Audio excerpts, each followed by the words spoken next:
Assalamu Walaikum. In this video, how to hide rows in Google Sheets. Let's begin. First of all, open your Google spreadsheet, then hide rows.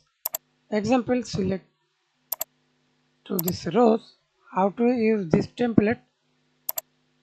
Rows number 6. Right click on your on your mouse, then hide row. And now we can see this hide row number 6 and show. Click this icon, then show. That's it. Thanks for watching video. Please subscribe to my channel, like, comment, share.